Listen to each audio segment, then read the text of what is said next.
Hi, I'm the Now Visitor, and you are watching TrekCulture. Hello everyone and welcome to our What the Hell Just Happened summary video for Season 3 of Strange New Worlds. Just in the spirit of the series, I guess, spoiler alert, but the full series has been released at this stage, so we will be talking about every single episode of Season 3, so if you haven't had your chance to do your watch and your binge and everything, this is your warning, we will be going into full spoilers. Hello Tom, hello Ellie, how are you getting on? I'm good. The jet lag is jet lagging, but we move on. Yeah. And I'm just sort of vaguely ill. So, guys, strap in. This is going to be a roller coaster of an episode. I'm telling you. Right, I'm going to try and bring the energy for all of us, and we're going to see how we get on. What we're going to do is, because obviously we've done one of these every single week for every single episode, so you've heard our initial reactions. So there might be some differences now that we've had like 10 weeks to think of Hegemony and things like that. So we're going to go through the episodes fairly sharpish, because we respect your time and we thank you for joining us, but we don't want to keep you for 6 hours. Also, Tom's not going to make it for 6 hours, so we're gonna do what we can while we can. So straight in, Hegemony Part 2. Now that we've had as long to sit with it as we have, thoughts? Go for it, Ellie. Jump us off there. I'm trying to think all the way back to Hegemony Part 2 because it feels like it was an age ago. A lot has happened since then. I think for the most part, in the grand scheme of this series, it was a pretty standard Star Trek episode. I think compared to a lot of the other episodes, this one is kind of... It's inoffensive, do you know what I mean? It's kind of like some episodes this season have been really controversial, have been either really liked or really hated, but Hegemony, I mean, if I look at my overall ranking for this season, Hegemony fits right there at number 5 in the middle, because it just kind of is that standard episode. Nothing stood out to me that was really, really like, this is awful, I can't stand this. Maybe part of that comes from the fact that it was a part 2, so we'd already had the kind of setup for that, so then we go into part 2 of it, and you've kind of already got a basis of where that story's going, which maybe is a telling of where the rest of the season perhaps didn't do so well, in kind of setting up a good story and then finishing off that story. But yeah, I mean, it set up some things that we then went back to in terms of Battelle later on. It did at the beginning set up some mysteries and kind of it wasn't as predictable as perhaps we thought it was going to be in terms of, oh, well, Battelle's going to die in episode 1. Spoiler alert, she does, but not until the end. So it did throw in some curveballs that was good to start with. But yeah, overall, I think it was just in the grand scheme of things, a middling episode, but was neither really, really great or really awful like some of the others. All right. Tom, what do you reckon yourself? Yeah, it's a difficult episode to even remember. I feel like every episode of this season, whether you loved it or hated it, you can at least remember what happened in the episode. I don't really remember what happened in the episode. I know the last episode of season 2 was very high stakes, a lot going on. What's going to happen to these people? What's going to happen here? Blah blah blah. Season 3, episode 1, the sequel to the episode was sort of just like, well, they did it, and let's move on. So it's kind of a bit forgettable. And I mean, I liked the Gorn stuff. I did like what they did with the Gorn with this show. So that was exciting, and I was also interested to be like, set up a few more Gorn things in this season. A few characters are affected in some sort of way, and it made me worry, okay, are we just going to get the Gorn again at the end of the season, because that might be a bit boring, always ending with something like that? No. What did we get instead? Well, we'll get there. I mean, I liked it. One thing we didn't comment on at the time was, I mean, it's the ending of The Best of Both Worlds. Send them all to sleep. Which is, that's funny. Look, if it works, it works. I enjoyed it. I thought it was a good kind of welcome back. Some of the the 2 year gap, I think, hurt the whole season. And that was beyond everyone's control to happen. So, but I like that we came straight back into where we left off. I liked. It was good, solid episode. Ortegas is indestructible, which makes me very happy. So, completely impaled by a Gorn, bleeds out, walks it off. Good on her. Yeah, fair play. It was very much a first episode. High stakes, high energy, some good Anson Mount stuff.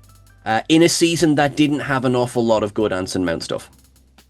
And that's not as much a criticism of him as how he was used. Yeah.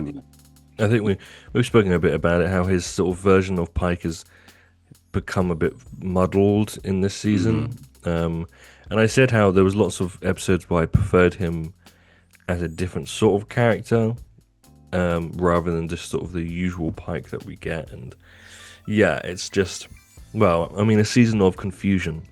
And a season of not really knowing what to do with characters. Yeah.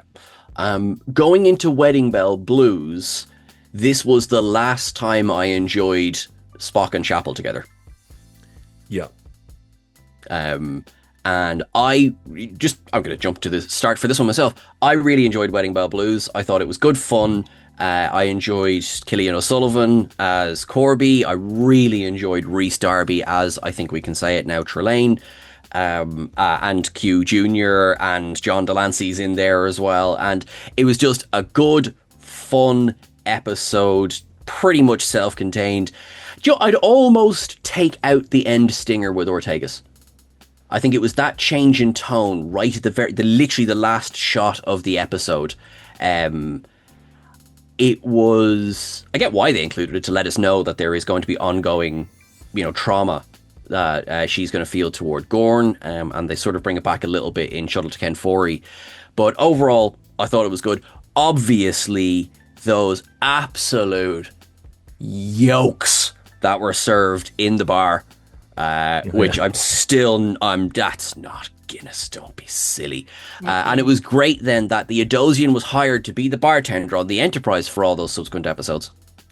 I wanted to bring that up. Yeah, what was the point of that? Was it just a cameo? Was it just a little look? We're doing this character. Why? I fully expected this, at least to see them maybe once or twice more. We spent time in the lounges and stuff since then, Yeah. But no. I think Wedding Bell Blues, for me, I really, really liked that episode. When I first watched it, I was very excited. I loved that we had the John Delancey voice cameo in there. I think what's interesting about this one, now that you've seen the rest of the season, is at the beginning of the season, when you open, or your second episode is a kind of more comical, light-hearted episode, it was good because it was different and it was exciting.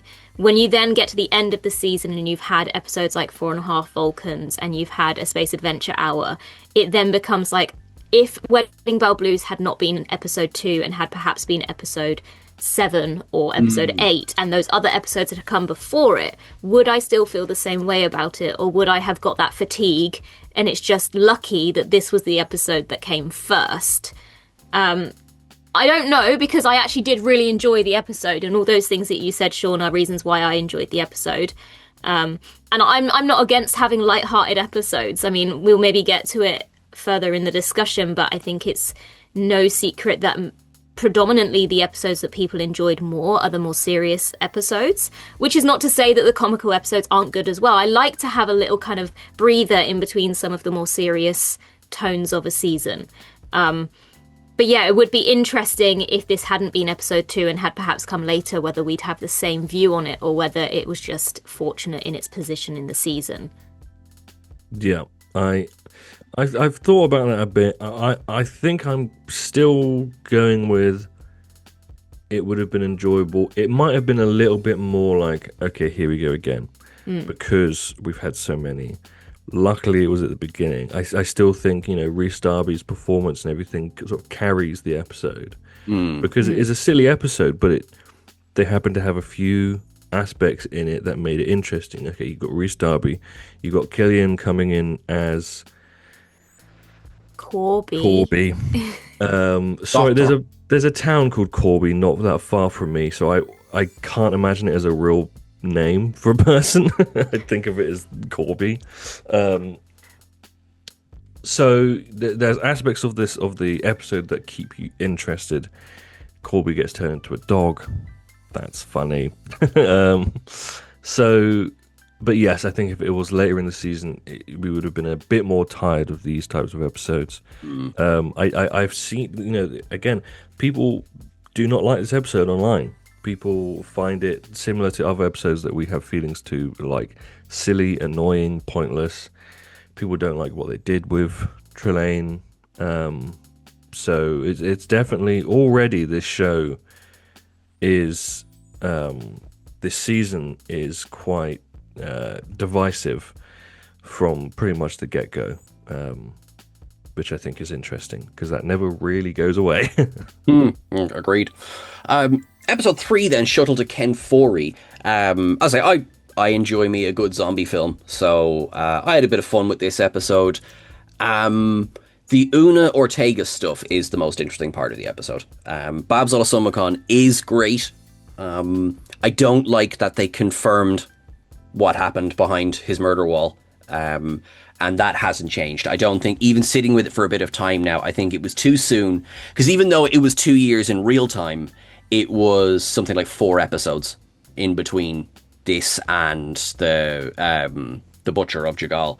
So for me, that was a bit of a shame, but enjoyed the Klingon of it all. Again, Anson Mount had some pretty good stuff to do in this episode, but this really, for me, the takeaway from this is the Ortega's Una stuff. I, obviously, in my ranking, this one was at the bottom for quite some time. I think in hindsight, perhaps my reasons for where things ranked maybe changed as the series went on. Because when I look at this episode, there's not necessarily anything in it that I have take real issue with. It was just kind of at the time for me, zombies aren't necessarily something that I'm massively interested in. So it's the kind of episode that I watched and I didn't kind of go, I hated that or I really liked that. I just kind of wasn't necessarily that interested in the themes of what was happening in terms of zombies, in terms of Klingons. They're just not necessarily the things I gravitate towards. But again, a little bit similar to episode 1, I think then when you look at the whole season compared to other episodes, this is an inoffensive one compared to others in terms of kind of giving you like a strong feeling of something or dislike or really liking. So I don't know that I would necessarily move it in my ranking because it's not necessarily one that I'm going to go and rewatch. But I do think that amongst all the others, again, it was a more serious episode, and for that it was probably stronger than some of the others that decided to go down that more kind of comical, silly route that was either hit or miss, mostly miss a lot of the time. Yeah, I think in a great season of Star Trek, this would have been one of the worst episodes. But it was instead a sort of middling episode. Like I like the zombie stuff. The zombie stuff works for me. I enjoyed that. It was then a shame that it was kind of sidelined towards the end. It was more about the Klingon stuff, which we all know how I feel about that. And the stuff that was going on the ship was... Yeah, it was interesting. It was a bit confusing in terms of how things were dealt with, but I was glad something actually happened. I've complained before about the way that people speak to, especially officers on the show, which I know a lot of people in the comments disagree with me about, but you're wrong and I'm right. No, I'm joking. A personal preference on how I like my people on Star Trek to behave when it comes to certain things like, your commanding officer. But hey, that's just me. So yeah, for me, a good episode, but a kind of forgettable one, and one that, like I said, should be more forgettable in a better season. But that's not what we got. Yeah, no, I hear you. Moving then into a space adventure hour, which is, of course, our big holodeck, the murder mystery. Jonathan Frakes directing, and this was a miss for me.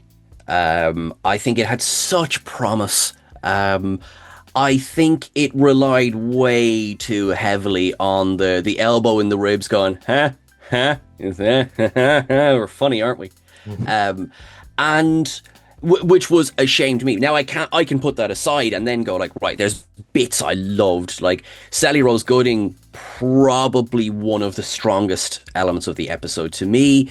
Like I said at the time, I did think the, kind of it's about Star Trek bit was a little bit overdone for me. It's not to say she wasn't great there. I thought that, Christina Chong, so much fun as Amelia Moon. Martin Quinn, just such a fantastic addition to this season overall as Scotty.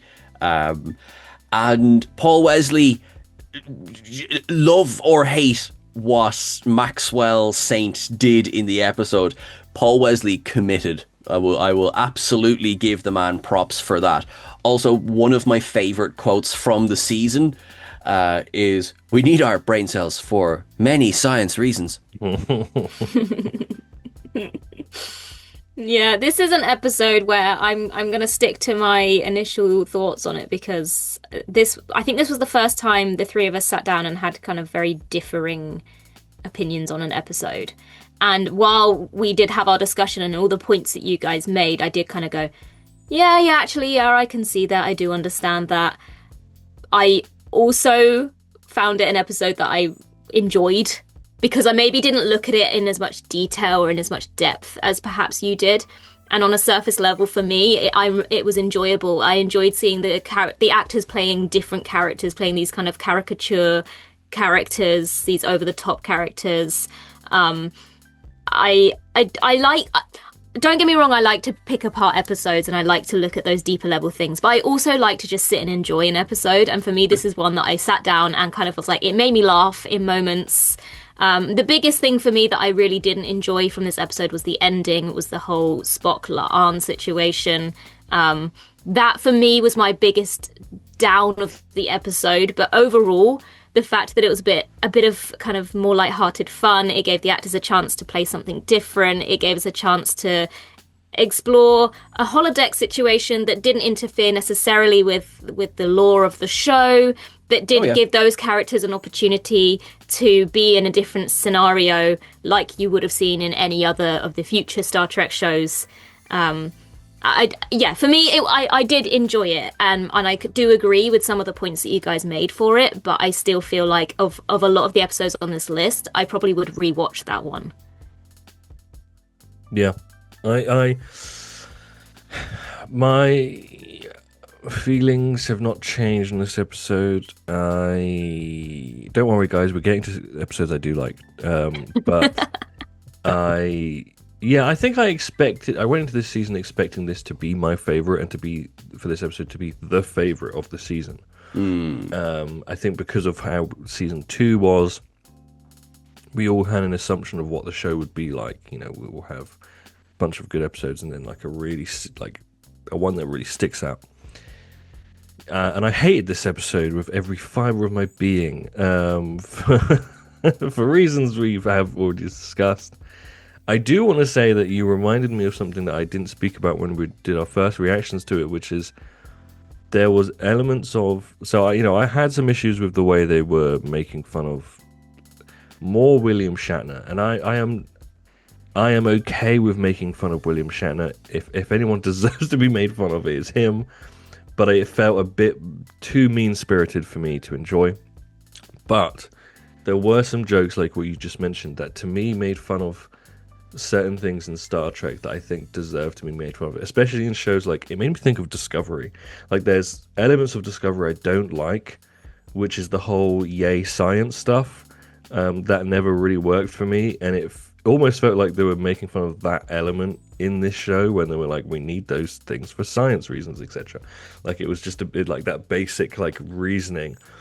So I enjoyed that. But yeah, no, I don't want to go into it too much. I really detested this episode. That is fair enough. And for Tom's further and deeper thoughts about that, please do check out our What the Hell Does Happen video for a Space Adventure Hour. It was followed with an episode I really did enjoy, which is Through the Lens of Time. And this one for me was a sort of a good classic Star Trek science-y, adventure-y, little bit scary episode that I really did enjoy.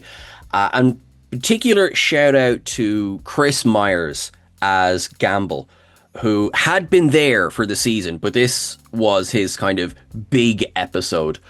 We get Corby is back. Overall, I really, really enjoyed this one. We are on Vadian 9, which was teased as the homeworld of the Q, and that went nowhere. But but other than that, I thought, yeah, a solid episode. Yeah, this is another one that's interesting because it was one that was quite low down on my ranking. Yeah. And I think a big part of that for me, and I've spoken about it in plenty of the discussions that we've had, came down to the fact that early on in the season, there was a lot of focus on the relationships. Yeah. And it seemed to be a real big thing. And for me, this episode had a scene in particular between Chapel and La'an that really didn't sit well with me. And I think because of that, all of those things informed my views on the whole episode. I think if I can separate those parts from it, the things with Gamble I think were really great. As you say, Chris Myers was really great. The kind of more Star Trek-y, let's explore this weird temple thing worked well and was more in the vein of Star Trek than perhaps some of the later episodes that we got.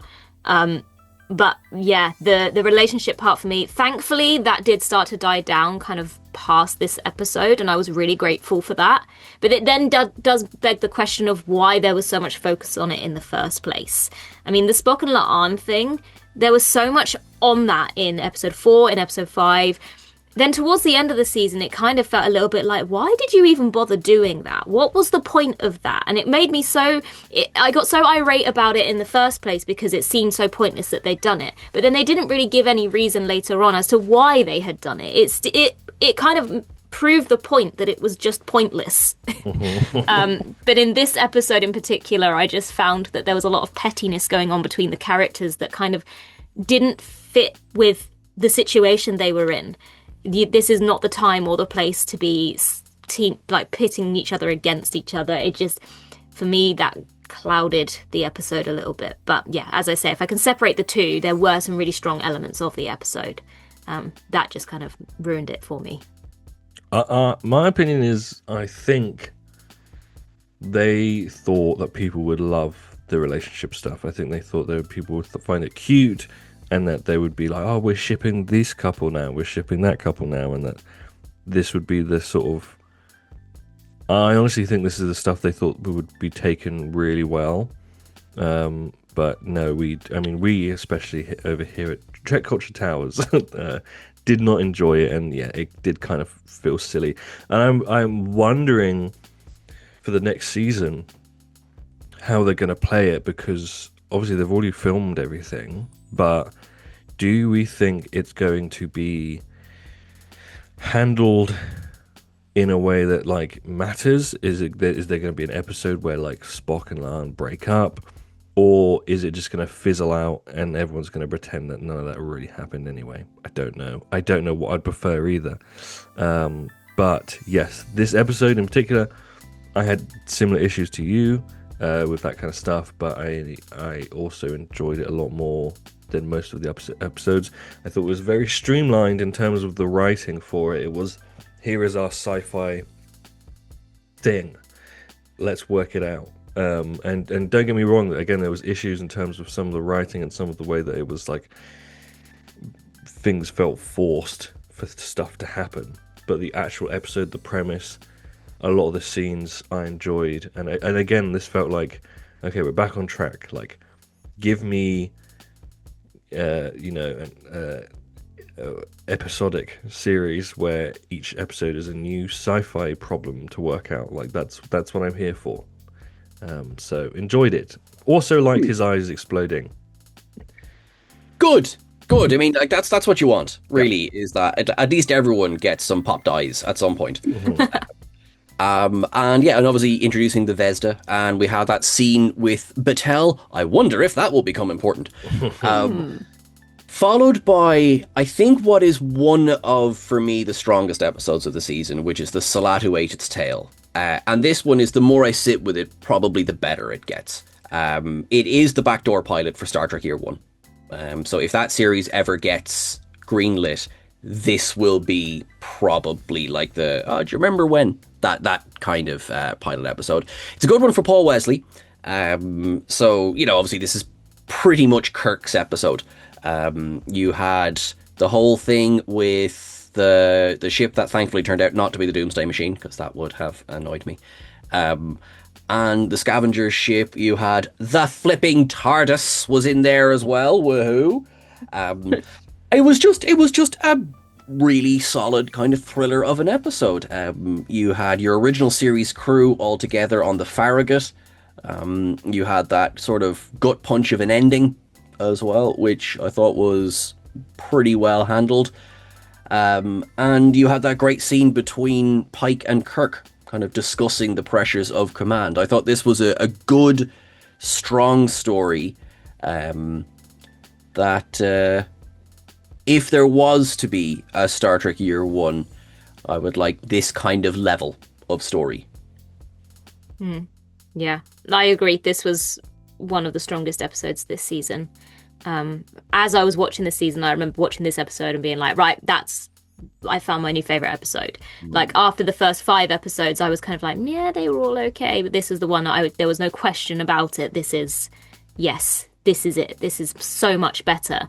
Kind of made me hope that the rest of the season was going to follow suit, and then it kind of went a little bit like this. But yeah, I think it was a strong episode. I enjoyed seeing those characters together. It's nice to see the origins of relationships that you know are formed or are already there in past/future episodes. So to see the original series crew come together in their first instance of all being a team, and the circumstances and how those relationships are formed. You know, you see Scotty kind of and Kirk kind of butting heads and seeing the start of that kind of relationship. So I think it worked really, really well. I enjoyed it. The only gripe I had with it, and I still do, was the fact that the 2 ships internally looked identical, and it was very clearly a reuse set. And I just found that it felt lazy to me. A lot of people pointed out to me, all ships look the same on the inside, and I was like, yeah, but there's got to be some differences. You could have changed the color scheme or something, like just change the lights from red to blue or something. Just give me something that makes it easy for me to determine that this is the Farragut and this is the Enterprise, without having to show me the exterior shot every time, so I know which ship we're inside. Yeah. Also, just to make it visually interesting. Like, there's only so much grey, battered ship I can watch in the episode until I'm like, okay, I'm bored. But yes, great episode. One of the top episodes of this season, I think. Strangely enough as well, I think I would have expected to not enjoy the backdoor episodes so much and kind of feel like, okay, I get it, we need to put these people together. And there's definitely some of that in this season, but it was just well-written episode. The characters gelled together and played off each other so well, and it's exciting seeing these people together. All it's left me feeling is who's going to play Bones in this season of Star Trek. Like, I'm so interested to see who's playing him and how they're going to go about with his character, because it's so easy to do, I mean, kind of like what they did in the J.J. Abrams films, and kind of do like a pastiche of that kind of character. Are they going to do that, or is it going to feel like his own thing? I'm not sure, but I have high hopes. I mean, they've done Scotty so well. I think they've definitely laid the groundwork of like how to approach one of these characters. So yes. What's interesting is that there's actually been an interview with the showrunners where the only thing they've confirmed is that between now and the end of Strange New Worlds, we won't get Chekhov. They sort of made a point of saying that. Well, he's new anyway, isn't it? He's young. He's basically a child when he appears in season 2 of the original series. So they said, it wouldn't make sense to do Chekhov. So I'm like, So does that mean we're definitely getting Bones and Sulu between now and then? Yeah. Because, Sulu was there in the second pilot, in Where No Man Has Gone Before. Now, he was wearing blue and he was, in a different department, but he was there. He was there before Bones was.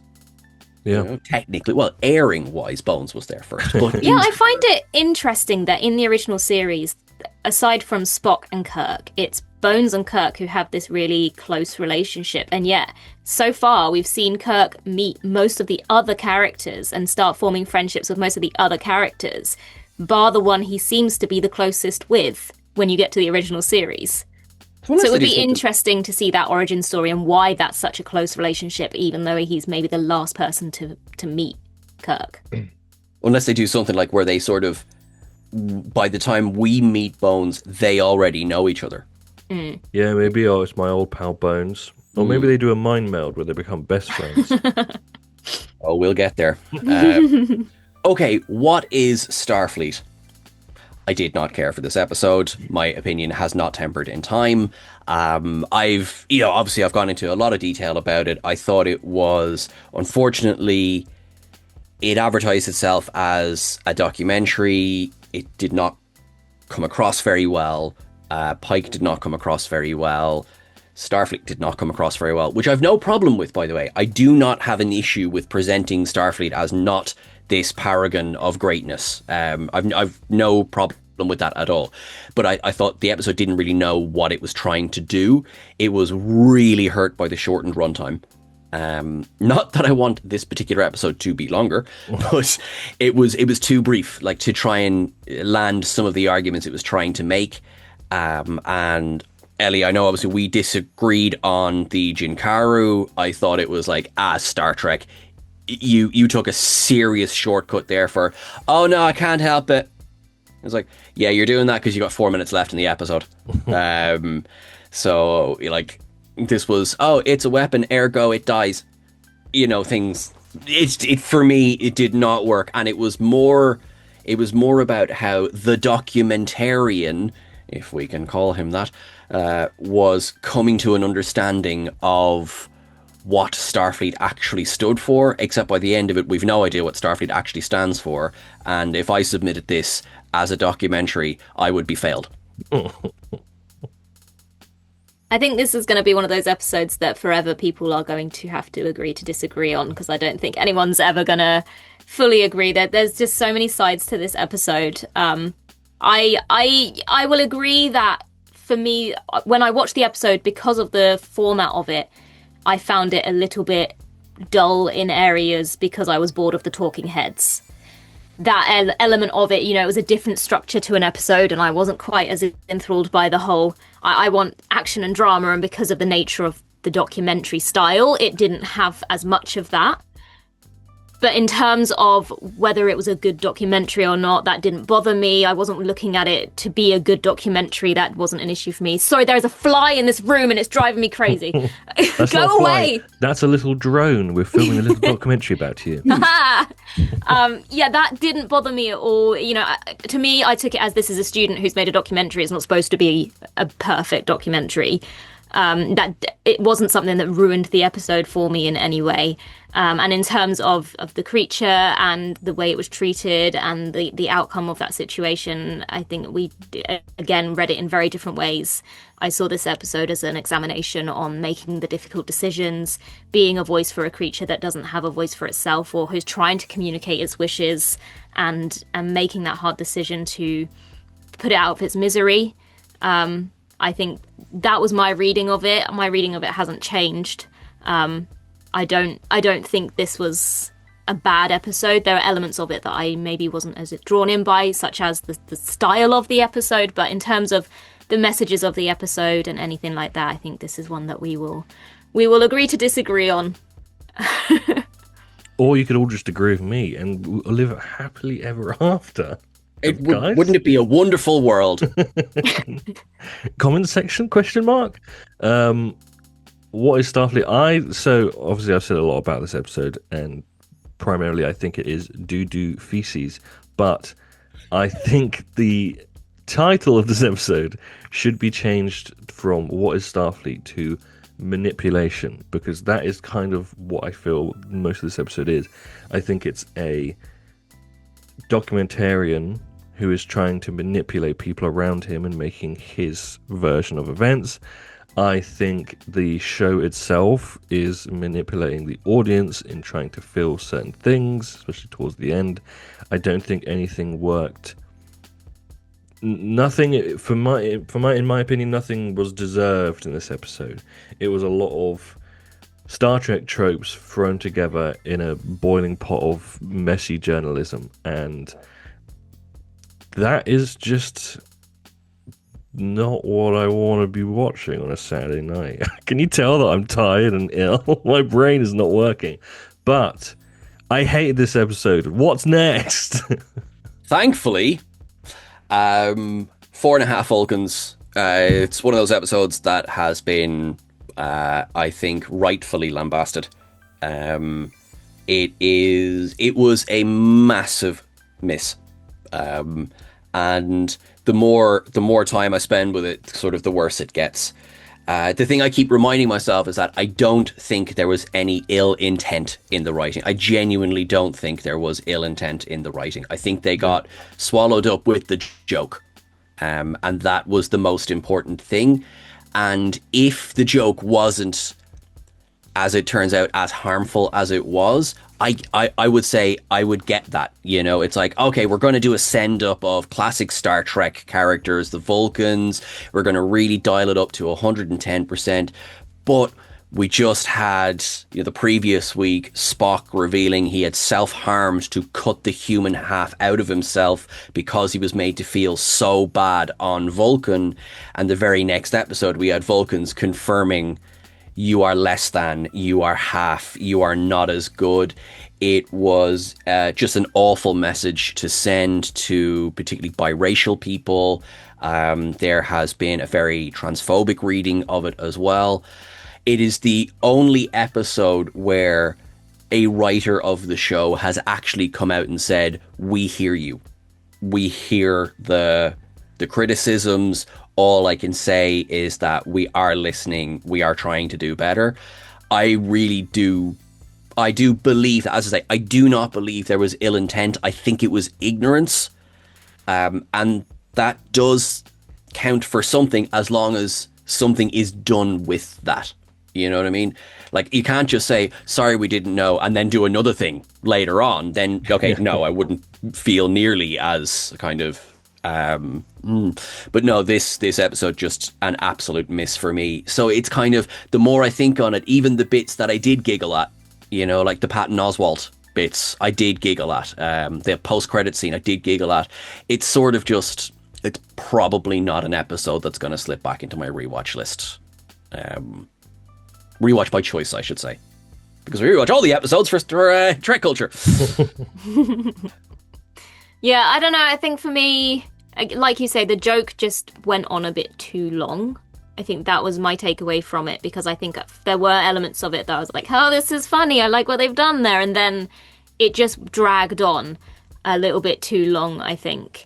And then you have the separate scenes, the Patton Oswalt stuff with Una. And for me, I didn't enjoy those scenes because I didn't like what it had done with the character of Una. More than anything else. I enjoyed the post-credits scene where it was Spock with Doug, but I think for me the Una stuff just didn't sit well because it just felt so out of character for her. And I know there's arguments that, just because she's this strong leading character, she can't have romance or whatever. I just feel like in the moment you already had 4 characters acting out of character, to then have another one acting out of character just in a different way. It just was like none of these characters are acting like they're supposed to be, and it just seems... I don't know, I just didn't like that part of it. And I think probably for me, that was the part that I disliked the most compared to the Vulcan elements, which, although maybe went on a bit too long, I did find funny to start with. The Una stuff I didn't find funny from the beginning. I was like, what is going on here? This is just silly.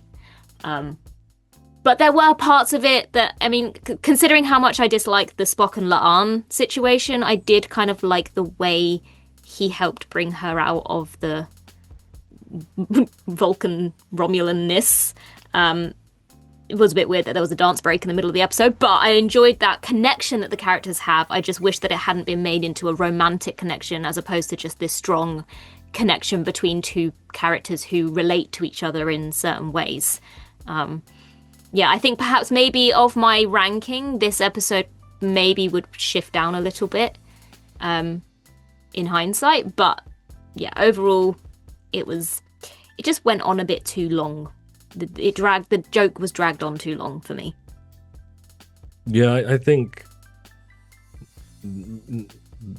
saying, no ill intent with the writing and just getting carried away with the joke is kind of sums up this whole season. I feel like that's kind of my issue with a lot of the episodes is, and I've said it a couple of times, which is it feels like people on set are having a wonderful time and aren't thinking about us at home watching the show. Yeah, just a lot of the stuff in this episode doesn't work for me. Again, enjoyed the Patton Oswalt stuff, but it was such a minute section of the episode and also kind of meaningless. I mean, everything in this episode is kind of meaningless. And that's the thing as well, is I enjoyed the dance scene for it. Most aspects of it I thought worked really well. But I also did laugh when it started because I was like, of course they're doing a dance scene now to bring them back. Like, what else would they be doing in this show? Like, it is silly, but it also worked for me in a way. Yeah, I mean, there's nothing else that can be said about this episode. But don't worry, everybody, because here comes some good Star Trek. Way. Yes, episode 9, Terrarium. I loved it. I thought it was brilliant. I loved this new take on a classic idea. Like everyone quite rightly said, enemy mine. Of course it is. And it's Darmok, and it's the enemy, and it is obviously quite directly Arena in a way. It's a kind of a reimagining Dawn from Enterprise, but that's fine. Like, that is what Star Trek does. It takes two opposing characters' forces and makes them work together. I think Melissa Navia was so good in this episode because she's effectively playing against a sock puppet for the whole episode, and yet we really cared about the sock puppet. Yeah. Lizzie the Gorney, who I loved the nickname, has already taken off. And it's really good. Celia is very good as well, as Uhura desperate to find Ortegas on the planet. Look, the Metron didn't work for me, as I said. I thought it was just superfluous, not necessary. Could have taken from the episode and not changed the episode at all. Just overall, I thought it was a banger of an episode, really. And finally, more Tegas. Yeah. Yeah, this was my top episode of the season. This was my favourite episode, maybe even of Strange New Worlds, perhaps. I think it was a very strong episode. I was glad that we finally had an Ortegas episode. I was a little bit disappointed that it took this long for us to get to it, and also for the fact that come episode 10, it was kind of like, you've had her episode now, and I'm hoping that's not going to be the case moving into season 4 and 5, that you're going, well, we gave you what you wanted. You've got to continue with that. It gives you a little bit of an air of when they did, we gave you the female captain in Voyager, so in Enterprise we're going to go back, because we already gave you that. You've got to stick with it. Keep going. But yeah, I think it was really strong. I felt things we spoke about in our reaction videos for What is Starfleet and for this episode, that when there's a kind of an animal creature of some sort, when something happens to that character, it always hits harder when it's an animal, kind of an innocent, even though it's a Gorn. I think the way that the Gorn was presented, I said it was kind of scary and cute at the same time, and you really did feel for it. And as you say, a lot of that came down to Melissa Navia's performance and selling us that scene. But I also think a lot of that came down to Nami Maliamad's music, which is always really, really great and stands out throughout the season, but particularly in this episode. And as you say, it's a story that's been done many, many times, but if you do it well and you do it differently enough, it still can be really, really strong. And I think this one was very strong. Agreed with everything you guys said. Not much more to say. Yeah, puppet stuff, great. Rehashing sci-fi ideas is what sci-fi is built on, so I don't really care about that as long as the actual story is interesting. So Wonderbar, I had a lovely time, and I just knew, I don't know, it's a shame when you get an episode like this and you're like, damn it, I wish the rest of the season felt like this. And it, again, doesn't have to be serious. There was silly stuff in this episode, and most of it worked. So, like, I didn't particularly like the Uhura stuff. I know it sort of worked for people, didn't work for other people, didn't work for me. The whole, like, fudging the numbers, and then Pike knowing that they fudged the numbers, and it's like, I know people disagree with me in the comments. I just want people to follow rules, or at least pretend to follow some rules. I like when it comes to Star Trek and they have the moral thing of like, well, this is what we're allowed to do, this is what we're not allowed to do. How do we work out this problem? And this, especially this season, just seems to be like, whatever. We all know we're going to ignore the rules, so let's not even bother. And it's like, well, can we pretend? There's almost an inconsistency, though, isn't it? Because Ortegas basically did the same thing in Shuttle to Kenfor and was reprimanded for it. And yet, Uhura does it here and is not. She gets away with it. She's basically told, well done. Oh, you. And it kind of just comes down to the inconsistencies of this season. Yeah. Overall, that sometimes it's okay and sometimes it's not. And we spoke about this in our podcast recently, how in what is Starfleet, Pike sort of says, like, you have to follow the rules and sometimes you don't like them, blah, blah, blah. And it's like, that's clearly not what you ever do. You always ignore them. You always go, well, I don't like that, so let's do something else. Again, though, a small part of this episode, as a whole, very much enjoyed. Did lead me to some thoughts, though. There might be some controversial thoughts, but I'll save that till after, when we're done talking about the episodes. I basically have a question for you guys that we can get to in a moment. Cool. But yes, we are now on to the last episode of the season. Cool. We are. Okay, so New Life and New Civilizations, which overall, for me, I enjoyed. I thought it was the finale this season earned. However you want to take that. I thought Melanie Scrofano was the MVP. Because I mean it was Patel's episode. You had other stuff. You had the Vesda were back. Chris Myers was back, but unfortunately for me, a little too twirly mustache to really kind of take seriously there. But I think very much the Vesda were more sort of a plot device as opposed to an actual threat. You had some stuff with Babs, which was good, but overall it sort of hinges on the Batel stuff, and even more so on the scene in the cabin, the sort of the inner light scene. Our recent podcast guest, Amy, had a really interesting point to make about that, which was the most perfect future that could be imagined was Batel at home, as opposed to Batel having a career. And I thought that was a really good, interesting reading of it, because we see Pike in uniform in that scene. We see Elijah, April in uniform in that scene, but we don't see Batel in uniform. It's a bit like, oh, how can I spend as much time as possible in the house? And I thought, yeah, presentation does matter. And there was another point that was in this episode that ties a little bit back into 4.5 Vulcan. So I'm so sorry for bringing that episode up again. And it's the sort of discussion of everything within my genes has led me to be the perfect soldier for this. And this kind of idea of bioessentialism, that, you know, a Vulcan is one thing. You know, Batel is this one thing because of the Gorn DNA, the Illyrian DNA. It's about what's in your DNA.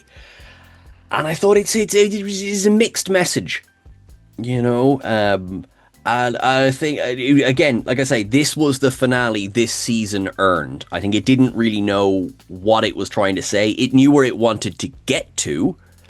And I think it took a really roundabout way of getting there.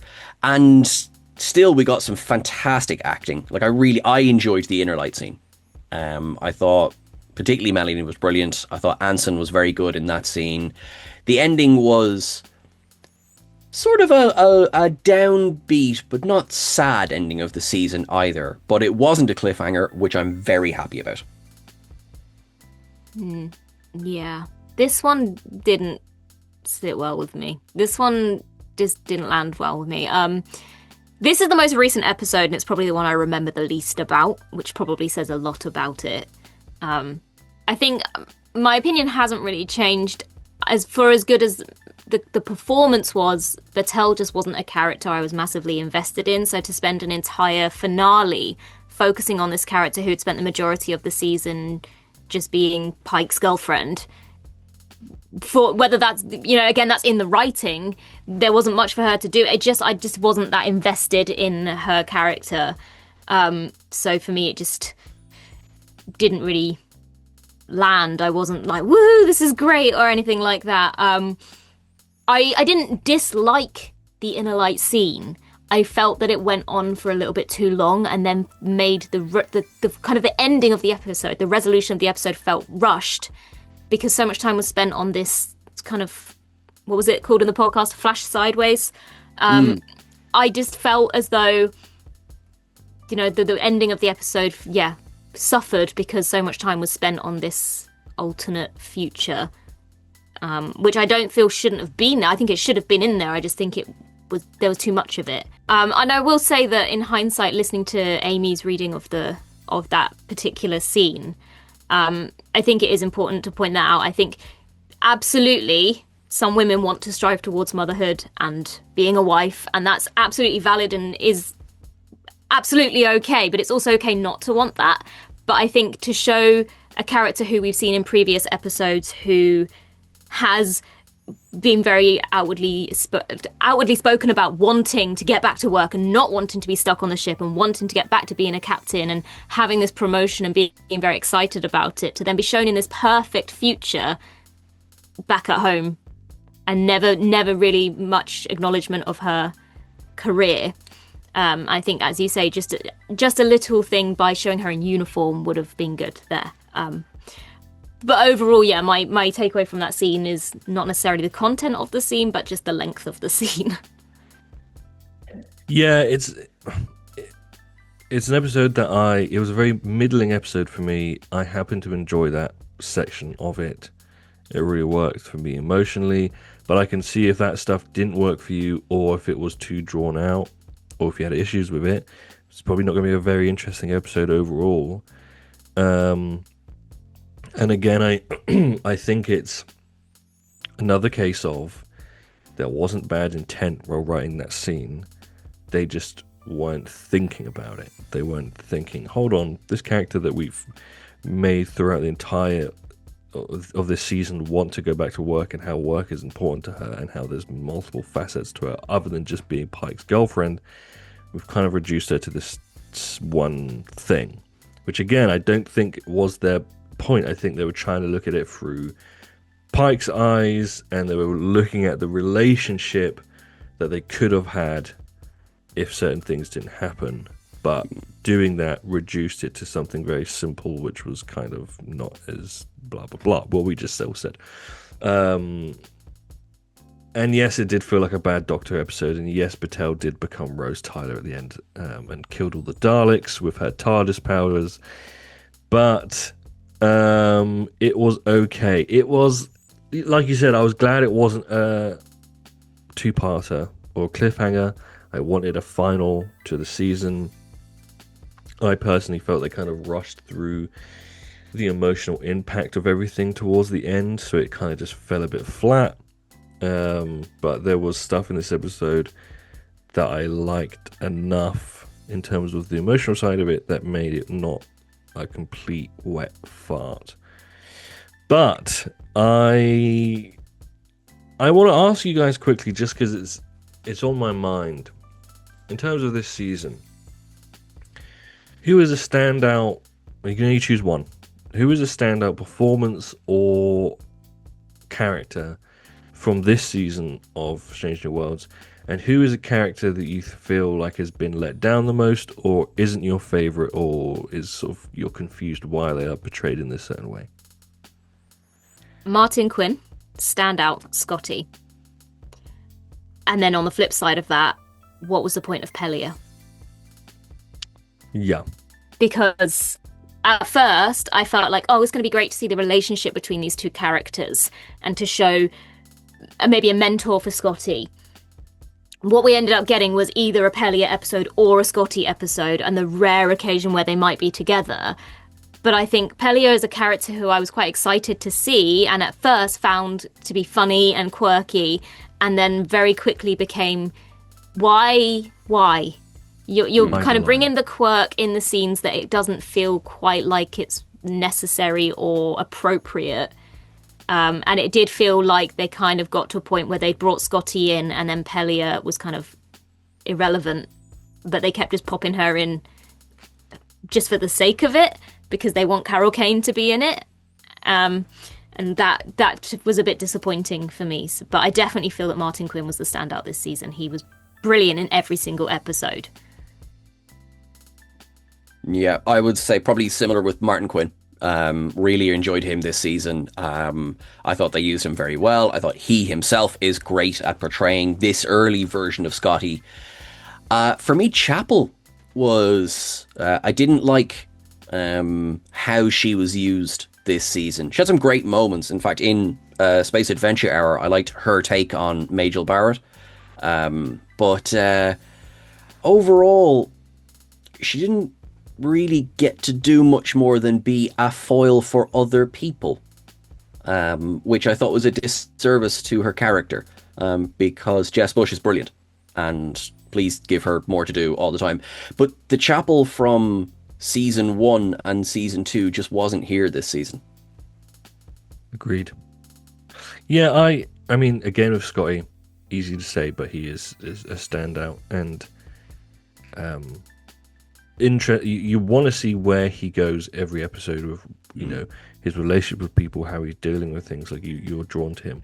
I want to give a little shout out as well to Killian. I think he's done he's used his Irish charm to create a fun character out of Corby, who is on the surface like you understand what type of character they're doing, but I think he makes it just a little bit more elevated in his performance of it, which is nice, especially having to be sort of drawn into all these relationship triangles and squares, etc. Here's my controversial opinion.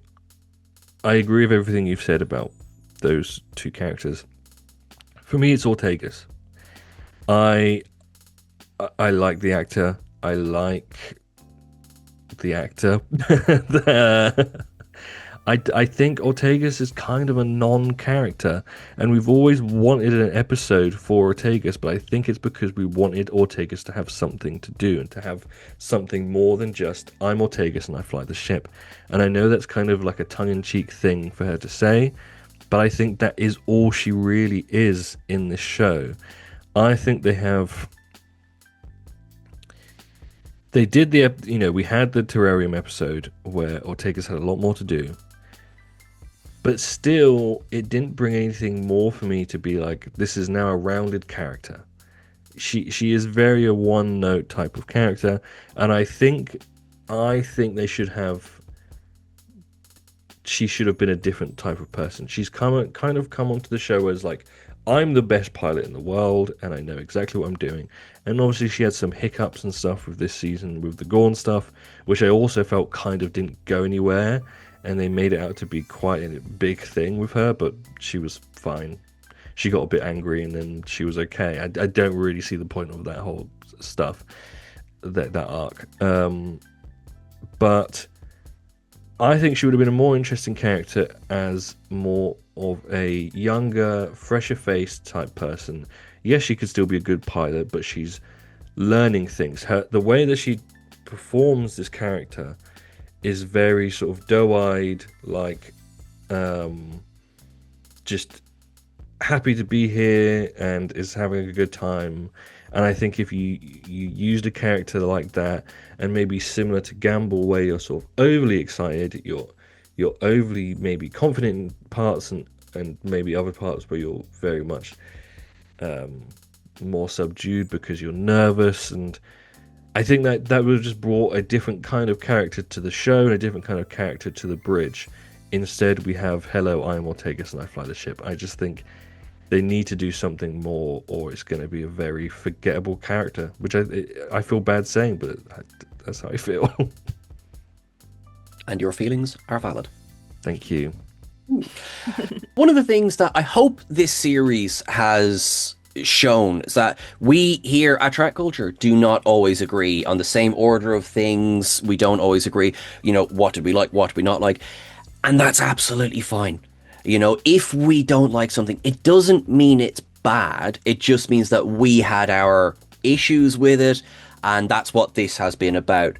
So I want to say as well, thank you everyone who's been following along and who's been commenting and sort of taking our critique as what it is. It's critique as opposed to, you must feel this way or you must feel that way, because that's not what we do here. That's not what we ever set out to do. And part of the fun of talking about these things is having a bit of banter as well with people as well. So thank you so much everyone who's been commenting and who's been listening along and who's been sending just a bit of nice feedback as well. And it's totally fine to disagree. All is well. We will be continuing with this video slot. I think it's the best way to describe it. We will be back next week. And we will definitely have a plan by that time as well. But thank you so much, everyone. Yous are awesome and yous are wonderful. Remember, there are things still going. For example, Star Trek Can still airs each week. The episodes are dropping on your podcast catchers. So wherever you get that, we are doing our ups and downs as well. So as of the recording of this, episode 2 has just dropped for Star Trek Can, and I have sent the lovely Tom my ups and downs for that as well. So he gets that to edit too. Yay! We also have an interview coming with Fred Greenhalgh, who is the director of Star Trek Can. So look out for that. That will be fun. You are awesome and you are wonderful. Ellie, where is the best place to find you in all of the various places? Search my name, you'll find me. You do have quite a unique name, to be fair. Yeah. I did want to point out as well, just as you were saying, that the ups and downs for Khan are in podcast form. So if you're looking on the YouTube channel for those, you're not going to find them. So just to highlight, the ups and downs for Khan are also a podcast. So in the same place that you will find Khan itself. Exactly. Tom, my boy, where can we find you? Type my name. No, Tom Roberts Finn, Tom C Finn, various variations of that on different social media. I just want to let everyone know, here's a little secret. I for some reason have got Ellie's name wrong so often on the channel that I to this day have to check your name every time I write it to be like, is it Littlechild or is it something else? Every time. I've been all sorts of things in videos. Yeah. When Tom's edited them, I've been Seán Ferrick before. Yeah, you've been Seán Ferrick, you've been Ellie Littlewood. Good child. I can just apologise, that's all I can do. But yes, also I've written books. I have dark fantasy books written that are online that you can find on Amazon. Woo! Will I tell you what they are? No. Sean. I too have books available on Amazon. I have 2 sci-fi books, so please do check that out. Tom, I know you have a Patreon as well. I also have a Patreon, so thank you everyone who has given your support. You are amazing. It does make a difference. Thank you. The links for all of those are available places. We're real good at this marketing, aren't we? Folks, I will be back myself with a season ups and downs for season 3, so keep an eye out for that, and then we will be back with the retro ups and downs after that. Woo! Forward to it. Yous are all awesome. Make sure that you live long and prosper. Put some peace out into the world. Try and lead with kindness, because it is so badly needed in the world today. Folks, thanks so much.